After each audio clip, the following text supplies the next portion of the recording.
What up, guys? This is Luke from soberfromdespair.com. Finally doing a overdue video blog. I haven't done one in a couple weeks. Bunch of reasons why that is. I guess I hate being in my room. I want to film these outside, but I don't have the audio quality. I don't have a microphone that I could take outside with me yet.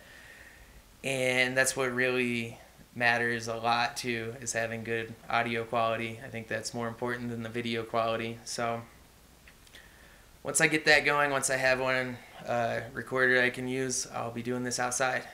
So that's played into me not doing video blogs.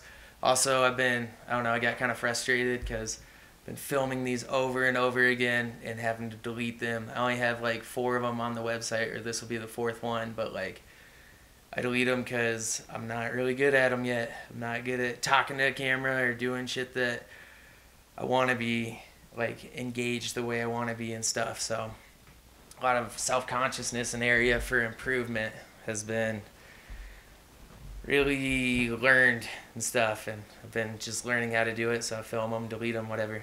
But also we got Alex on the website, and he's writing some badass blogs, some really cool content. You should definitely check out his blogs on there. He has 2 up right now, and all of them are really cool. They're all coming from his mind frame, and if you read his stuff, he's talking about just getting involved in recovery and how the stuff that's going on with him is just totally real. It's where his head's at, and just all the struggle that it takes when you first start becoming sober and start getting into recovery. So I've been reading his stuff, and it's kind of inspired me to do a lot more writing. I don't like my writing really, and I figure I'll get better at that with time, and so I can just work on that a lot better, and I can kick them out a lot faster than video blogs, because these take a long time to download over the internet and edit on my software on my computer. So anyways, though, I wanted to use this video blog, to talk about meditation and mindfulness, and how that has literally saved my life on Saturday, and how I think it could be a really good tool for you to use if you ever come to a point of relapse. First off, I want to start out by saying I see a big disconnect in people's thinking, and I had a big disconnect in my own thinking for a long time in what a relapse truly is. Relapse does not mean that you used. A relapse is pretty much you using your focus towards other areas outside of recovery and doing stuff that's counteractive to the principles of recovery, totally going against what your recovery is for, and that leads you where you're going, where your head's at and all the shit that you're doing, eventually leads you into being triggered to use. And the trigger is kind of the deciding factor in whether or not you're going to use, and it's kind of the deciding factor in whether or not you're going to continue on your relapse or not. And so you can end the relapse one of 2 ways: by using or not using. And with my relapse that I had on Saturday, I thank God didn't use, and how I didn't use was through different meditation and mindfulness techniques that I've been trying to learn over the past several months. And so I guess with this, you need to fully understand that addiction is a disease. It affects different areas of your brain. There's 2 main ones. There's a video you could watch that will explain this perfectly, because I'm not going to be able to do a very good job of it right now. I'm not a doctor or anything. But the video is called Pleasures Unwoven. It's by Kevin McCauley. Badass video. If you get time and you get an opportunity, watch it, and it'll clear up any questions you have, hopefully, towards whether or not addiction's a disease or whatever. Anyways, though, addiction affects your limbic system of your brain, and that is the system of your brain where all the pleasure is driven. Every pleasure you feel is felt in the limbic system of your brain, and that part of your brain is incapable of making decisions. That's the survival area of your brain. If you ended up eating really good, fattening ass food, but it tastes really good and you get a lot of pleasure driven from it, The reason why you have that pleasure is because that area of your brain is telling you, if you were in like a survival mode and had to survive, that type of food is going to be the food that'll save your life. If you ate something that wasn't as pleasurable, like kale or spinach or broccoli or some shit like that, that's not going to save your life when it comes down to survival mode. Same thing with having sex or whatever. That's so pleasurable because when you have sex, like, you're sending your seed out, or you're taking in somebody's seed to procreate or whatever. And that's like the whole point of species. Every species is designed to survive so that their offspring can come and survive and replicate and multiplicate or whatever. So all drugs affect that area of your brain. And once you develop the disease of addiction, that area of your brain overrides the prefrontal cortex area of your brain. And the prefrontal cortex area of your brain is the area of your brain that makes decisions. It's the area of your brain that makes decisions off of everything that's going on in the moment. For example, like if you have an itch, like right now I'm itching behind my ear, so I scratch that. I can choose to scratch that itch or not, but I got to use that area of my brain to scratch that itch. And that's an area of your brain that gets overridden by the limbic system.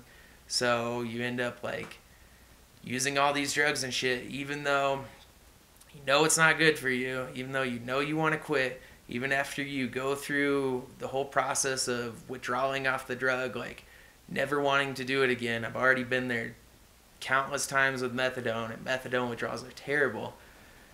That area of your brain in addiction gets so fucked up because the limbic system is making choices that you're not thinking logically anymore.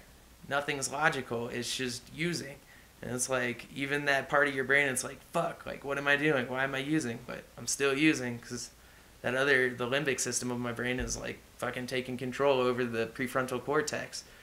And so once you become sober and active in recovery, the prefrontal cortex of your brain starts getting strengthening again, and it starts becoming more capable of making decisions over having your limbic system making the decisions. But as soon as you use again, it re-fucks everything up, re-screws up all the wiring in your brain, and you're not going to be near as capable of making decisions ever again until you get back involved in recovery, if you're fortunate enough to be able to do that and have that get rewired back into where your prefrontal cortex is making decisions.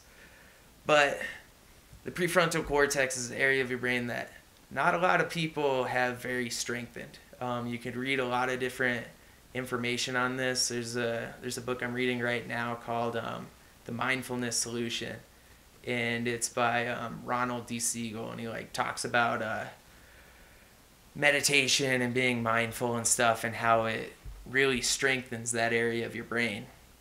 And he talks about like brain scans of monks and shit like that like pretty much like these brain scans of these monks that have been meditating their whole life, their prefrontal cortex is way more developed than your average person.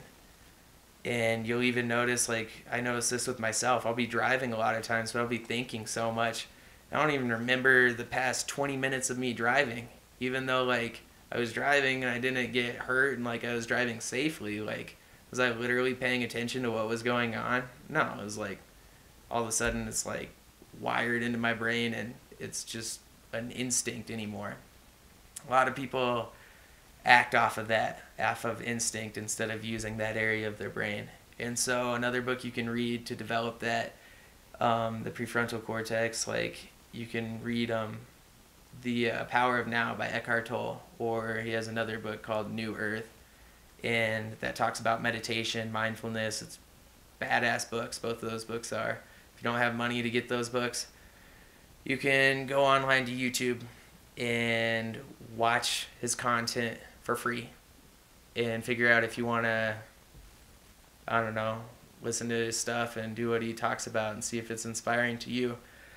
But so, when I almost relapsed the other night, I talk about it in my blog about how I walk in and I see this sitting out, and like all these thoughts in my head are spinning around my head, like 1,000 different thoughts all at once for like 5 minutes. And like it's overwhelming. It's something you have to experience to fully understand.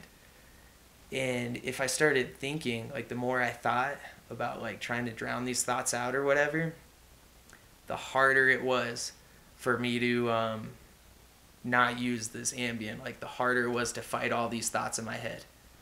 And all the feelings I talked about on there, like really when you're in a trigger, when I am, it's almost like being in a high.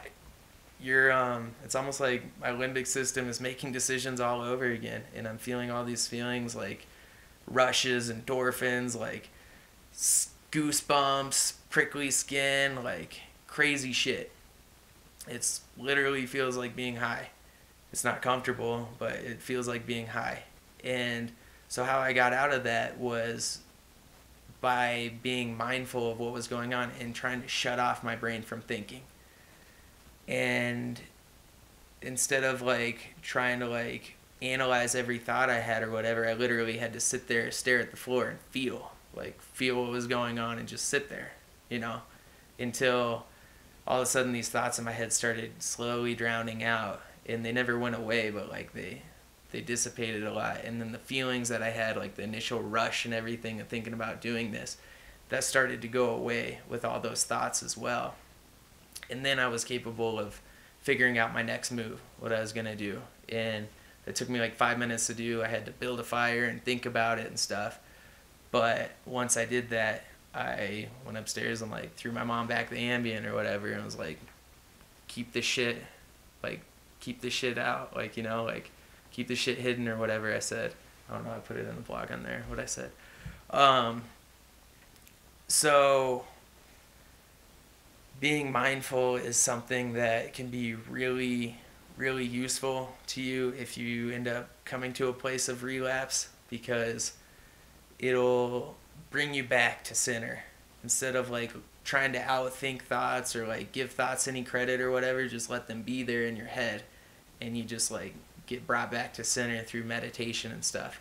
And how I've learned how to do the skill of meditating is I've spent months, like 20 minutes every night before I go to bed, like staring at a spot in the wall and like trying to meditate. And you can figure out, there's a ton of different ways to do it. You look online, find a way that works for you. And then also, like, every time I get the chance to, I try to be in the moment and mindful of what's going on. That's another reason that I like doing written blogs as well, is because it puts you in a flow state, and flow state activities are kind of like meditation. They are derived from that prefrontal cortex area of your brain. So when I'm typing or writing or something, I have to think exactly about what I'm going to say next and have it make sense and stuff. So I'm like sitting there thinking about how to do it. Or if you're into weightlifting or something, you have to think about and feel exactly what's going on if you're lifting heavy weights. Otherwise, you're going to get hurt. If you're not focusing on what's going on, you're not going to be able to lift the weight you could be lifting. And if you are lifting that weight, like, you're probably going to get hurt. Same thing with doing hikes or something like that, or doing sports like judo or something. Like, you have to be in the flow of it and be fully aware of everything that's going on to progress to the level you want to be at. Or if you're on a hike, to like fully appreciate everything that's going on, like in nature, and like really take it in. Like, you gotta like use that area of your brain and be like, holy shit, this is really cool. So that's an area of your brain you can definitely develop more through meditation, through mindfulness. That's something that's totally helped me out. Saved my life pretty much the other night. And that's something that I think you could put in your toolbox when it comes to being in the point of relapsing. And it'll prevent you, hopefully, from using. Hopefully it will. Who knows? But, yeah. Thank you for watching this. Finally excited to get another vlog up. Thank everybody that's been on the website so far. We're up to 235 views. Thanks to you. Thanks to everybody on Facebook. Thanks to all my friends that have put this out there on Facebook. Thanks to everybody. Like, this is starting to get somewhere finally. It's been like 3 months, and I didn't have any views for, I think for the first month I had 13 views on there, and all of those were me. And I'm sure out of these 235 views, like 100 of them are probably me. But that means 135 people have been on here, or 135 views have been on here from at least more than me. So that's a start. So badass. You guys have a good night, all right?